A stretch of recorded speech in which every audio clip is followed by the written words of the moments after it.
Oke.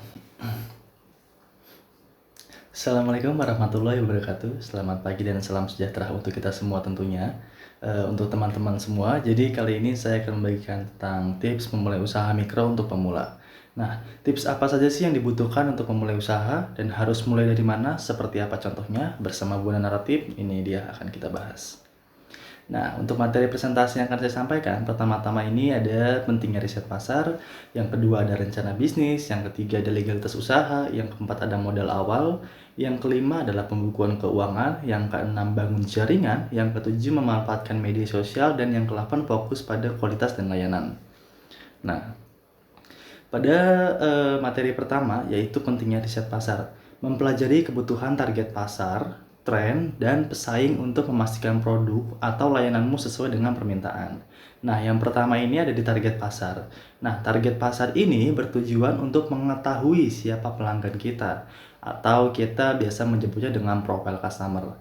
Nah, profile customer ini meliputi usia, golongan, dan juga kebutuhan dari siapa yang akan membelinya. Misalnya gini, kita punya produk kopi.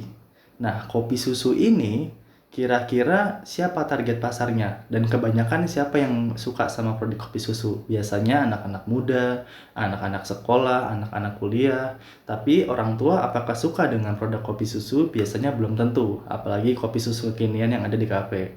Nah, biasanya orang-orang tua itu biasanya lebih suka dengan kopi bubuk atau kopi hitam yang nggak pakai gula. Nah, jadi di sini target pasarnya kalau bisa kita menargetkan dengan ke semua golongan. Jadi profil customer-nya lebih banyak, bisa ke orang tua, bisa ke remaja, bisa ke anak sekolah atau kuliah, atau bisa juga ke orang-orang yang buat di rumah. Jadi lebih banyak gitu loh. Jadi sesuai dengan kebutuhan, semakin tinggi kebutuhan yang diminati, maka semakin banyak juga target pasarnya dan kemungkinan pembelinya akan semakin banyak dibandingkan hanya satu golongan saja. Nah, contohnya apa untuk profil customer yang hanya di sebagian aja nih misalnya, atau di beberapa golongan aja. Nah, itu misalnya cemilan. Nah, cemilan itu sebenarnya bukan kebutuhan tapi selingan. Nah, jadi kalau misalnya dibandingkan lebih banyak mana nih kita jual makanan ringan atau cemilan, atau kita jualan beras misalnya. Tentu lebih banyak beras karena beras sesuai dengan kebutuhan masyarakat. Jadi golongannya lebih banyak dibandingkan cemilan. Nah, yang kedua adalah tren. Tren memudahkan pelaku usaha untuk menentukan bidang usaha, tetapi tren juga dapat berpengaruh terhadap perkembangan usaha jangka panjang atau musiman. Nah, kadang banyak banget dari kita yang memulai usaha itu berdasarkan tren. Nah, tren ini sebenarnya identik sama sesuatu yang viral kan. Nah, jadi belum tentu sifatnya itu lama gitu atau jangka panjang. Kayak misalnya yang lagi ngetren waktu itu adalah angkringan.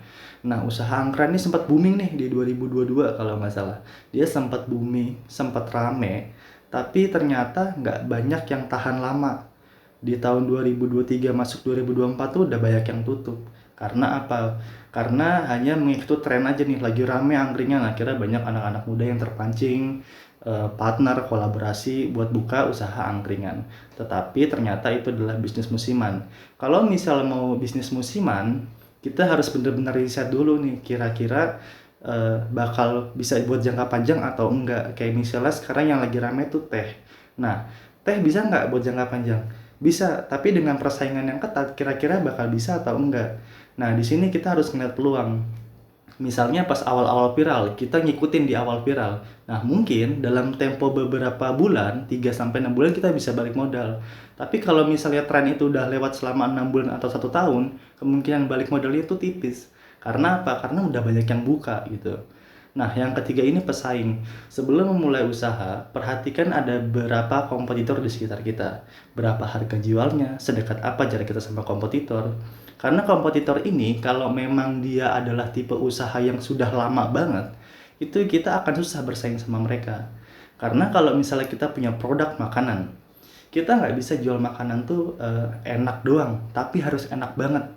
Kita nggak bisa jual produk tuh yang biasa aja gitu loh. Karena apa? Kita punya kompetitor. Makanya kita harus lihat dulu jaraknya, lihat dulu speknya. Kira-kira jarak kita sama kompetitor tuh seberapa jauh, seberapa deket. kira-kira yang dia jual apa aja, harganya berapa, rasanya gimana. Nah, jangan sampai kita sebelah-sebelahan sama kompetitor yang dia jualnya tuh udah lama. Dan kita dengan beraninya mau nyaingin dia gitu loh. Tapi itu belum tentu bisa menutup kemungkinan kita bertahan melawan dia.